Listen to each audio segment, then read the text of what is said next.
చిన్న ఇంజెక్షన్ ద్వారా మోకాలు మరియు నడుము నొప్పులకు దీర్ఘకాలిక పరిష్కారం. డాక్టర్ ప్రకాష్ గుడిపూడి. సంప్రదించండి. ఎలైడ్స్ pain and pain management centre, Hyderabad. రాష్ట్రంలో ఇప్పుడు రాజకీయం అంతా కొత్తగా మారింది. ఇప్పుడు అందరి చూపు అనకాపల్లి రాజకీయం వైపు. పూర్తిగా మొన్నటి వరకు వైసీపీలో ఉన్న దాడి వీరభద్ర గారి ఫ్యామిలీ ఇప్పుడు సడన్ గా బయటకు వచ్చి మళ్ళీ టీడీపీలోకి తన పార్టీలోకి వెళ్తున్న పరిస్థితి. అసలు అనకాపల్లి వాసులు ఏమనుకుంటున్నారో ఇదే అంశంతో మనతో ఈ రోజు పబ్లిక్ టాక్ లో తెలుసుకునే ప్రయత్నం అయితే చేద్దాం. చెప్పండి, అసలు ఈ రోజు అనకాపల్లి రాజకీయం చూస్తే నిన్న నుంచి రాత్రి ఒక టాక్ గా నడుస్తుంది. ప్రజలందరూ ఇదే చర్చ నడుస్తుంది. ఏమంటారు దీని మీద? మరి గత 2009 నుంచి చూసుకుంటే అనకాపల్లి నియోజకవర్గంలో స్థానికేతరులు వచ్చి పరిపాలిస్తున్నారు, స్థానికులు లేరు. దానివల్ల అనకాపల్లి కాన్స్టిట్యున్సీలో అభివృద్ధి బాగా కుంటుపడింది. దానివల్ల మరి ఈసారి 2024 అయినా పార్టీ ఎవరైనా సరే స్థానిక నాయకుడే గెలిస్తే అనకాపల్లి యొక్క సమస్యలు అభివృద్ధి మీద దృష్టి పెడతారు. స్థానికేతరుల వల్ల గత 15 సంవత్సరాల నుంచి అనకాపల్లి వెనకబడిపోయింది. ఈసారైనా స్థానికుడు గెలవాలని మా యొక్క అభిప్రాయం. అనకాపల్లి అనేది పూర్తిగా మనం చూడవచ్చు. అయితే దాడి లేకపోతే కొంటాలు ఎప్పుడు ఏ పార్టీలు వచ్చి కాంగ్రెస్ కానీ అప్పుడు టీడీపీ కానీ ఇప్పుడు పూర్తిగా ఆయన టీడీపీకి బయటకు వచ్చి వైసీపీలోకి వెళ్ళిన పరిస్థితి ఏ విధంగా చూస్తారు దీన్ని? మరి గత 5 సంవత్సరాల నుంచి వీరభద్ర గారు వైసీపీలో ఉన్నారు. మరి ఆయన 2018లో ఏ హామీ ఇచ్చి అయితే మరి పార్టీలోకి వచ్చారో మనకు తెలియదు. మరి పార్టీ కోసం హారసాలకు కృషి చేశారు ఆయన. మరి అమర్నాథ్ గెలిచాడంటే వీరభద్ర గారి వల్ల గెలిచారు. మరి ఆయనకి పదవి ఇవ్వకపోవడం వల్ల మరి ఏమో తెలీదు. మరి దాని గురించి నాకు తెలియకుండా నేను కామెంట్ చేయడానికి ఇష్టం లేదు. ఏదైనా మరి ఒక నాయకుడు, సీనియర్ నాయకుడు కోల్పోవడం మరి వైసీపీకి అయితే గట్టి దెబ్బ అని నేను భావిస్తున్నాను. చెప్పండి సార్, ఇప్పుడు టీడీపీలోకి ఆయన వచ్చారుగా ఏమనుకుంటున్నారు దీని మీద? టీడీపీ శ్రేణులు అయితే హర్షిస్తున్నారు, ఎందుకంటే మాతృ సంస్థలోకి వచ్చారని. మరి పబ్లిక్ ఇక మేషార్ అయితే క్యాండిడేట్ అయితే బాగుంటుందని పబ్లిక్ అందరూ అనుకుంటున్నారు. మరి సీట్ ఇస్తారా ఇవ్వరో, ఏ విధంగా జాయిన్ అవుతారా అనేది మరి ఇంకా నిర్ణయం. ఆయన అయితే జాయిన్ అవ్వాలి కదా. అయ్యాకిన తర్వాత అనకాపల్లి ఏదైనా స్థానికుడైతే గెలాలి. మాకు పార్టీతో వ్యక్తితో సంబంధం లేదు, స్థానిక నాయకులే గెలాలని నా అభిప్రాయం. సార్ చెప్పండి, అసలు ఏ విధంగా చూస్తారు? ఇప్పుడు నిన్నటి నుంచి రాజకీయ సమీకరణాలు మొత్తం మారుతున్నాయి. ఒక సీనియర్ నేత దాడి వీరభద్ర గారు చూస్తే మళ్ళీ తన మాతృ పార్టీలోకి వచ్చారు. ఏ విధంగా చూస్తారు దీన్ని? మిత్రుడు చెప్పినట్టు అనకాపల్లి ఎప్పటి నుండో కుంగిపడిపోయింది. అభివృద్ధి అన్నది తావు లేకుండా పోయింది. స్థానికుడే నాయకుడు కావాలనుకుంటున్నాం. అలాగే గత ఎన్నికల్లో చూసుకుంటే ప్రతిసారి కూడా దాడి వీరభద్ర గారి ఫ్యామిలీ అండదండలతోనే ఒక ఎమ్మెల్యేని కానీ ఎంపీని కానీ గెలిపించుకోవడం జరుగుతుంది. అదేవిధంగా ఈసారి కూడా స్థానికుడే నాయకుడు కావాలి. సీనియర్ నాయకులు దాడి వీరభద్ర గారు, ఆయన ఆశీస్సుల అండదండలు అనకాపల్లి నియోజకవర్గానికి ఉంటాయని కోరుకుంటున్నాం. పార్టీలోకి వచ్చారండి. ఆయన తెలుగుదేశం పార్టీ పుట్టిన దగ్గర నుండి తెలుగుదేశంలోనే ఉండేవారు. కొన్ని అనివార్య కారణాల వల్ల పార్టీ మారడం జరిగింది. సో ఈరోజు మదర్ పార్టీలోకి వచ్చారు. సో మదర్ పార్టీ కూడా చాలా సాధారణంగా ఆహ్వానించింది. సో సానుకూలంగా బాగుంటుందనే మేము అందరం వెయిట్ చేసి వస్తాం. ఇప్పుడు టీడీపీలో పోటీ నుంచి ఒకరు పోటీ చేస్తే ఏమైనా ఆయన గెలిచే అవకాశాలు ఉన్నాయి? అత్యధిక మెజార్టీతో గెలుస్తారండి తప్పకుండా.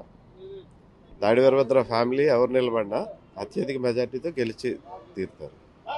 ఇప్పుడు రాత్రి గుడివాడ అమర్నాథ్ వ్యాఖ్యలు చూస్తే వెన్నుపోటు పడిచారని చెప్తున్నారు. అసలు వాళ్ళు వీళ్ళు దాడి ఫ్యామిలీ వాళ్ళు అధికారంలోకి వచ్చారని కూడా తెలుసు అందరికి జనాలకి. మరి ఇప్పుడు ఈ పరిస్థితి ఎందుకు వచ్చింది? అమర్నాథ్ చాలా తప్పండి. ఎందుకంటే ఆయన గెలిచాడు అంటే దాడి వీరభద్ర గారి ఫ్యామిలీ వల్లే గెలిచాడు. ఆయన గుండెల మీద చేసుకొని చెప్పాలండి. ఆయన అసలు రాజకీయ భవిష్యత్తు లేదు అసలు యాక్చువల్గా అయితే. అలాంటి వ్యక్తి ఇలాంటి వ్యక్తి మీద విమర్శలు చేయడం అది కరెక్ట్ కాదు. అది అమర్నాథ్ నిజంగా మగాడైతే గుండెల మీద చేసుకొని చెప్పమనండి ఎవరి వల్ల గెలిచాడు, ఎవరి వల్ల ఆయనకి ఈ పొజిషన్లోకి వచ్చాడు అన్నది.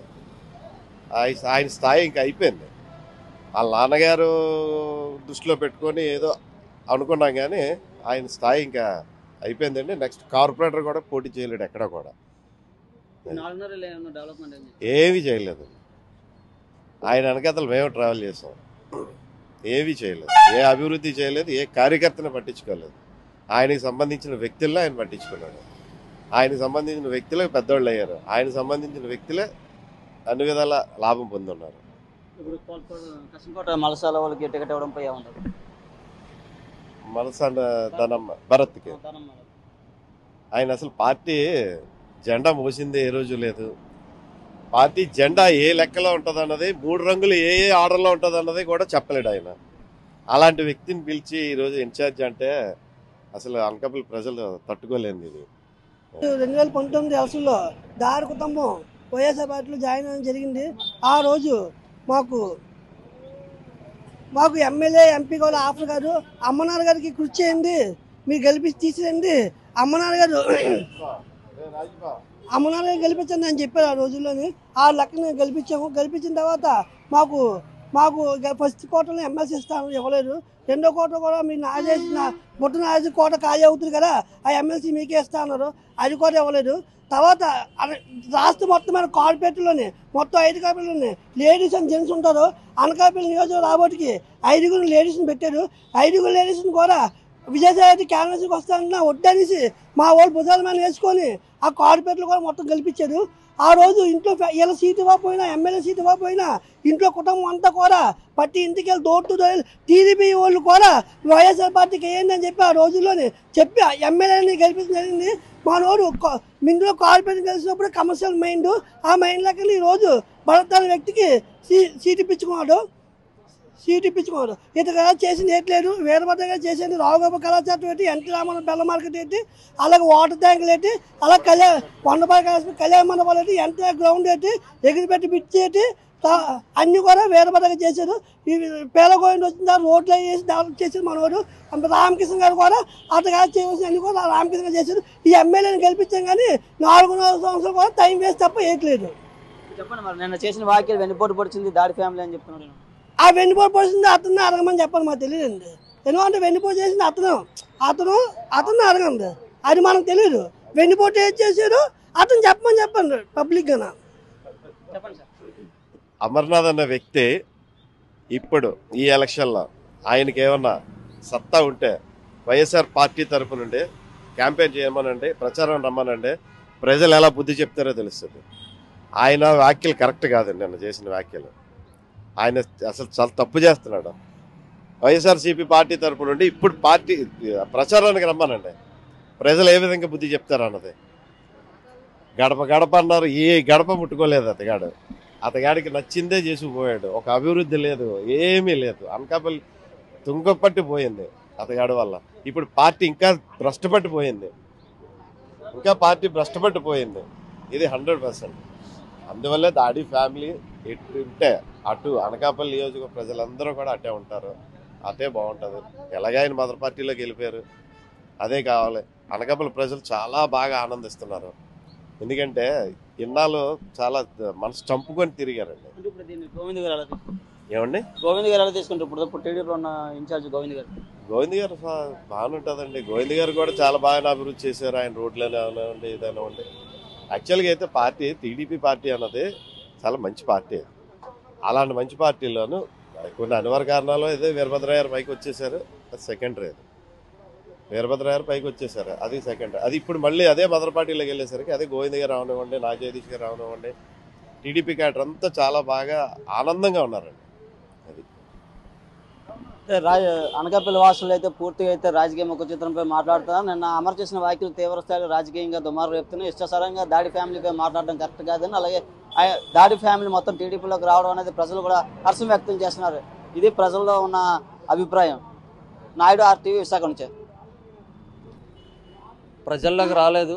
అలాంటి కరోనా మహమ్మారిలో జరిగిన 2 సంవత్సరాల్లో కూడా మంత్రి గారు అయితే ఏ రోజు కూడా అనకాపల్లి నియోజకవర్గంలో టౌన్లో కానీ విలేజ్లో కానీ ఎక్కడా కనబడలేదు. మరి అభివృద్ధి అయితే బాగా కుంటుపడింది. 2019లోని అమర్నాథ్ గారు స్థానిక హామీలు అయితే ఏమి, మరి పాదయాత్రలో జగన్మోహన్ రెడ్డి గారు ఇచ్చిన హామీలు అయితే ఏమి ఒకటి కూడా నెరవేర్చలేదు. మరి అందుకే నేను ఇందాక చెప్పాను, ఇప్పుడు చెప్తున్నాను, అనకాపల్లి నియోజకవర్గానికి స్థానిక నాయకుడు ఉండాలి తప్ప స్థానికేతరులు ఉంటే అనకాపల్లి కాన్స్టిట్యున్సీ యొక్క అభివృద్ధి గురించి వాళ్ళకి పట్టించుకోరు. ఎందుకంటే వస్తారు, ఏదో ఓపెనింగ్లు చేస్తారు, వాళ్ళ సొంత ఊర్లకు వెళ్ళిపోతారు తప్ప అనకాపల్లి ప్రజల కోసం ఎవరు కూడా పాటుపడరు. అయితే ముఖ్యంగా తెలుసుకోవాల్సింది ఏంటంటే, అనకాపల్లి ప్రజలు తెలుసుకోవాల్సింది ఏంటంటే, అనకాపల్లిలో రాష్ట్ర రాజకీయాలు కూడా శాసించే నాయకులు అనకాపల్లిలో ఉన్నారండి. అటువంటి వ్యక్తులు కాదని ఈరోజు ఎక్కడెక్కడి నుంచో వచ్చి అనకాపల్లి మీద వాళ్ళ తాలూకా ప్రభావం చూపించి ఒక రకంగా కులంని మరోటని ఆ విధంగా వెళ్ళడం వల్ల ఇంత అగ్రనాయకులు కూడా మనం దూరం చేసుకోవాల్సిన పరిస్థితి ఏర్పడింది. ఇవన్నీ మారాలంటే మన గత లాస్ట్ 4.5 సంవత్సరాలుగా చూస్తే స్థానికులు కాకపోవడం వల్ల మన ఇతర నాయకులు ఎవరెవరినో తీసుకొచ్చి ఇక్కడ గెలిపించడం వల్ల ఇక్కడ అభివృద్ధి అనేది చాలా శూన్యంగా జరుగుతుంది. ఈరోజు మెయిన్ రోడ్డు విస్తరణ జరిగిందంటే గతంలో కొంతాల రామకృష్ణ గారి ప్రభావం వల్ల ఇంతటి చక్కటి ఈరోజు అందరూ కూడా ఈరోజు అనకాపల్లి ఇంత డెవలప్మెంట్ అయ్యిందంటే కేవలం ఓన్లీ వన్ కొంతాల రామకృష్ణ గారండి. కారణం ఏంటంటే ఆ రోజు మహానుభావుడు ఈ రోడ్డు విస్తరణ చేయడం వల్ల ఎక్కడ లేని షాపింగ్ మాల్స్ రావడం, చుట్టుపక్కల ఉన్నటువంటి పల్లెటూరుల నుండి ఈ అనకాపల్లి విచ్చేసి ఇక్కడ షాపింగ్ కానీ ఇతరత్ర కార్యక్రమాలన్నీ కూడా చాలా దిగ్విజయంగా జరుగుతున్నాయంటే ఆ రోజు గతంలో చేసినటువంటి రామకృష్ణ గారు చేసినటువంటి ఈ రోడ్డు వెడల్పు కార్యక్రమాన్ని ఇండోర్ స్టేడియం అవనండి, అలాగే గతంలో వీరభద్ర గారు కూడా చేశారు. మంచి కార్యక్రమాలు చేశారు. కళ్యాణ మండపాలు కట్టారు, 100 పడకల హాస్పిటల్ కట్టారు. ఇటువంటి ఎన్నో జరిగాయి. ఈ గత 4.5 ఏళ్ళుగా మనం అది చూడలేదు. ఒక కొత్తది అంటూ మనం ఏది కూడా ఆశించలేకపోయి అనకాపల్లి జిల్లా అయిందన్న పేరు తప్పిస్తే ఇక్కడికి వచ్చిందంటూ కొత్తదేమీ లేదు. వాటిల్లే మనం వినియోగించుకోవాల్సిన పరిస్థితి అయింది. ఎటు చూసినా ట్యాక్సెస్ పెరిగాయి. ప్రతి ఇంటికి కూడా సేమ్ ఫెసిలిటీస్ ఉన్నాయి కానీ జిల్లా అయిన తర్వాత మనకి మార్పు అంటే ఏమి రాలేదు. కానీ మనకి విపరీతమైన పన్నులు పెరిగాయి. మెడికల్ కాలేజీ ఉన్న మనకి ఎంతో మన అనకాపల్లికి పేరు ప్రఖ్యాతులుగా తెలుసుకుని మెడికల్ కాలేజ్ ఒకటి వచ్చింది. దాన్ని ఏం చేశారంటే కేవలం పక్క ఊరికి అంటే మాకవరపాలెం దగ్గరలో తీసుకెళ్లారంటే ఇది మన అనకాపల్లిలో ఉన్నట్టు కాదు, అది ఎక్కడో పెట్టుకున్నట్టు అయింది. జిల్లా అంటే ముందు అనకాపల్లిని డెవలప్మెంట్ చేసిన తర్వాత చుట్టుపక్కల గ్రామాలు చేసుకుంటే బాగుంటుందని నా ఉద్దేశం. చెప్పండి, రాజకీయ పరంగా చెప్పాలంటే వెళ్తున్న ఆయన పెద్ద ఆయన కూడా గతంలో 5-6 టర్మ్లు ఆయన ఎమ్మెల్యేగా చేశారు. ఆయన కూడా చాలా అభివృద్ధి కార్యక్రమాలు చేశారు. అది దాన్ని ఆయన చెప్పే అంతటి వాళ్ళైతే మనం కాదు. అదేవిధంగా అనకాపల్లి అభివృద్ధి చేయాలనుకుంటే ఫస్ట్ ఆఫ్ ఆల్ స్థానికుని గెలిపించుకుంటే చాలా మంచిదని ఆలోచన నా అభిప్రాయం అండి. అంతే. మలసాల భరత్ అనే వ్యక్తి ఎవరో మాకు తెలీదు. మలసాల భరత్ అంటే ఎవరో మాకు తెలీదు. ఒక ధనమ్మ గారు అయితే పేరు ఆవిడ జడ్పీటీసీ కాబట్టి ఆవిడని మాకు తెలుసు. మలసాల భరత్ అనే వ్యక్తి ఎవరో మాకు తెలీదు. అసలు మనిషి ఎలా ఉంటాడో తెలీదు.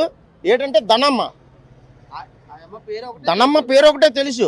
భరత్ అంటే ఇప్పుడు వచ్చి కనీసం పార్టీ క్రియాశీలక కనీసం జెండా పట్టుకొని ఏ మీటింగ్లో కూడా కనబడినట్టుగా అయితే నాకు తెలియదు.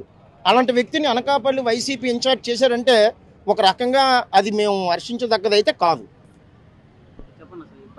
భరత్ అనే వ్యక్తి మనకి ఎప్పుడు కూడా జెండా మోసినట్టు కూడా తెలియదు, జెండా పట్టుకున్నట్టు కూడా తెలియదు. గత 6 సంవత్సరాలు బట్టి వైసీపీలో తిరిగి ఎప్పుడు జెండా పట్టుకున్నట్టు తెలియదు, ఎప్పుడు కనబడలేదు. ఆ వ్యక్తి మాకు ఎప్పుడు తెలుసు అంటే ఏ మీటింగ్లో కానీ ఎప్పుడైనా పాల్గొన్నాడా, ఎప్పుడైనా పాల్గొన్న వ్యక్తి కలిశాడా, ఎప్పుడూ కలలేదు. మాకు ఎప్పుడూ తెలియదు. ఇక 5.5 సంవత్సరాలు బట్టి మేము జెండాలు మోసిన వాళ్ళం ఎప్పుడూ వైసీపీ. అది మరి అవగాహన ఏ కార్యక్రమంగా చెప్పారో తెలీదు. క్యాస్ట్ ఈక్వేషన్తో 2009 నుంచి జరుగుతుందండి. స్థానిక నాయకులు ఎప్పుడైతే పోయారో అనకాపల్లి కాన్సెన్స్ అనేది ఒక క్యాస్ట్ వైజ్గా పోతుంది. నేను అనుకోవడం దాన్ని బేస్ చేసుకొని వైఎస్ జగన్మోహన్ రెడ్డి గారు క్యాస్ట్ ఈక్వేషన్తో ఈ భరత బాబుకి ఇచ్చారని అనుకుంటున్నారు. కానీ ఏ రోజు కూడా క్యాస్ట్తో వాళ్ళందరూ ఓడిపోవడమే తప్ప గెలుపు అయితే లేదు. మరి 2024 చూస్తారు ప్రజలు, మరి ఎలాగ బుద్ధి చెప్తారు. ఏదైనా 2004 నుంచి 2009 వరకు రామకృష్ణ గారు చేసిన అభివృద్ధే తప్ప ఇక్కడ ఏ అభివృద్ధి లేదు. ఇంకా పెండింగ్ ఉన్నాయి. ఆయన చేసిన ఫ్లైఓవర్, లక్షదేపేట ఫ్లైఓవర్ 15 సంవత్సరాలు అయింది. గంటా మంత్రిగా ఉన్నారు, చేయలేపారు. గోవింద్ ఎమ్మెల్యే చేయలేపారు. అమర్నాథ్ 4.5 సంవత్సరాలు. ఫ్లైఓవర్ ఇప్పటికి వచ్చి చేయలేపారు. 15 సంవత్సరాలు అయింది. రామకృష్ణ గారు చేసిన అభివృద్ధి వల్ల ఈరోజు కార్పొరేట్ షోరూమ్లు కానీ ఇవి కానీ అన్నీ వచ్చాయంటే కేవలం గత ఆయన చేసిన 5 సంవత్సరాలు అభివృద్ధి దృష్టిలో పెట్టుకొని అనకాపల్లి ఈ మాత్రమైనా అభివృద్ధి చెందిందంటే కేవలం రామకృష్ణ గారు. అలాగే భరత్ అనే వ్యక్తి మరి క్యాస్ట్ ఈక్వేషన్తో ఇచ్చారు తప్ప పార్టీ గెలుపు కోసం వస్తుందా లేదా అనేది రాబోయే ఎలక్షన్లో ప్రజలు నిర్ణయిస్తారు. ఏదైనా స్థానిక నాయకుడు కాబట్టి అవతల ఏ పార్టీ క్యాండిడేట్ ఇస్తారో ఒకవేళ స్థానికేతరుడికి ఇస్తే భరత్ గెలిపే అవకాశాలు అయితే ఉంటాయని నా అభిప్రాయం. స్థానిక నాయకుడు ఉండాలి కాబట్టి. నమస్తే అండి. నేను కసింకోట మా కసింకోట గ్రామం. నా పేరు వేగి దొరబాబు. నేను అనేక తెలుగుదేశంలోని అనేక పదవులు చేశాను. అదే దాడి వీరభద్రరావు ముఖ్య అతిథిగా నేను గత 30 సంవత్సరాలు పెట్టి కూడా వాళ్ళతో నేను ఉండడం జరుగుతుంది. అంశం వస్తుంది. ఈరోజు వీరభద్ర గారు తెలుగుదేశంలో జాయిన్ అవ్వడం కసింకోట మండలంలో ఉన్న తెలుగుదేశంలో ఉన్న జనాలు, తెలుగుదేశం ఉన్న కార్యకర్తలు, నాయకులు ఎంతో ఆనందం పడుతున్నారు. ఎందుకంటే వీరభద్రకి జరుగుతున్న అవమానాలను చూసి వీరభద్ర కంట తెలుగుదేశంలో ఉన్న కార్యకర్తలు చాలామంది బాధపడి నాకు చెప్పేవారు, మహానుభావుడికి ఎంత చేసిన వాడికి ఎంత అవమానాలు చేస్తున్నారని చెప్పి బాధపడి చెప్పారు. ఈరోజు నిన్న ఎప్పుడైతే తెలుగుదేశంలోకి అనగానే తెలుగుదేశం ఉన్న కార్యకర్తలంతా కూడా ఆనందోత్సవంతో ఎంతో ఆనందాలు జరుపుకున్నారు. చాలా ఆనందపడుతున్నారు. ఈరోజు కసింకోట మండలంలో ఉన్న జనాలేటి కార్యకర్తలేటి చాలామంది ఆనందపడుతున్నారు. అలాగే రేపు వచ్చేలో వైసీపీలో ఉన్న సర్పంచ్లు, కొంతమంది నాయకులు కూడా వీరభద్ర నాయకత్వంలో త్వరలో జాయిన్ అవుతారు కొరన్న. ఎందుకంటే ఈ 5 సంవత్సరాల్లోని ఇప్పుడు చేసిన నాయకుల తాలూకా పనితీరు నచ్చక రేపు వీరభద్ర నాయకత్వంలో కూడా వైసీపీలో ఉన్న సర్పంచ్లు, ఎంపీటీసీలు, నాయకులు కూడా జాయిన్ అవ్వడం కూడా జరుగుతుంది. ఇప్పుడు వచ్చే ఎన్నికలకి 24 రేపు ఎన్నికలకి ధనమ్మ కొడుకు ధనమ్మ కొడుక్కి ఇవ్వచ్చు, కానీ వీరభద్ర చేసిన అభివృద్ధి ఈరోజు కూడా కసింకోట మండలంలో ప్రతి విలేజ్లోని వెళ్తే రోడ్లన్నీ, వాటర్ ట్యాంక్ కానీ ఈరోజు కూడా వీరభద్ర చేసిన అభివృద్ధి కనపడుతుంది. ఈ దాడి వీరభద్ర మీద ఉన్న కసింకోట మండలంలో వీరభద్రకు ఉన్న అభిమానం ఎప్పటికీ కూడా పోదు. ఎందుకంటే ఉదాహరణ లోకల్ 2019లోని అమరు వైసీపీగా పోటీ చేసేటప్పుడు కసింకోటలో ఉన్న మండలంలో ఉన్న నాయకులు, తెలుగుదేశం ఉన్న నాయకులు, కార్యకర్తలు వీరభద్రరావు మాట మీద, వీరభద్రరావు మీద ఉన్న అభిమానం, గౌరవంతో ఆయనకి ఏదో గౌరవం జరుగుతుంది కదా అని ఆశతో చాలామంది టీడీపీలో ఉన్న వాళ్ళు కూడా మొన్న వైసీపీకి చేయడం జరిగింది. వాళ్ళందరికీ నిరాశ చెందారు. ఇప్పుడు నిన్న వార్త యాక్చువల్గా జనవరి 1 తెలుగుదేశం ఉన్న కార్యకర్తలకి, తెలుగుదేశం ఉన్న ఫస్ట్ నుంచి ఉన్న నాయకులకి అందరికీ కూడా నిన్నే కొత్త సంవత్సరం వచ్చిందన్న ఆనందం పడ్డారు అందరూ. అసలు భర్త అన్న వ్యక్తి ఏ రోజు కూడా ఒక పార్టీలో కానీ, ఒక పుట్టకు కానీ, సావుకు కానీ, ఒక పెళ్ళికి కానీ, ఏ ఫంక్షన్ కూడా రాలేని వ్యక్తి అయినా. ధనమ్మ గారు అయితే కసింకోట జడ్పీటీసీగా 2 టర్మ్ చేశారు, ఎంపీపీగా 1 టర్మ్ చేశారు. అది దాడి వీరభద్రరావు గారు నాయకత్వంలో చేశారు తప్ప దాడి వీరభద్ర నాయకత్వం కాకుండా ఏ రోజు కూడా వాళ్ళు పదవి చేయలేదు. దాడి వీరభద్ర నాయకత్వంలో 2 సార్లు జడ్పీటీసీ చేశారు, ఒకసారి ఎంపీపీ చేశారు.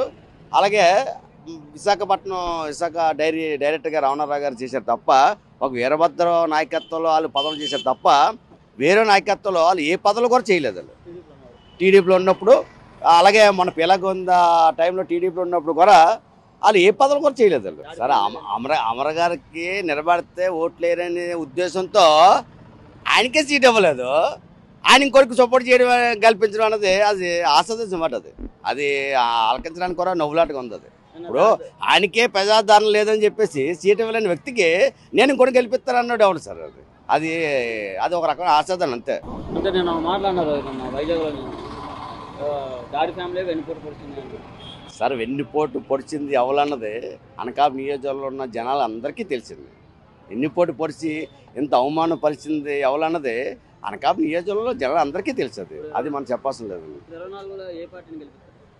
దాడి వీరభద్ర నాయకత్వంలో తెలుగుదేశం పార్టీని గెలిపించడం జరుగుతుంది.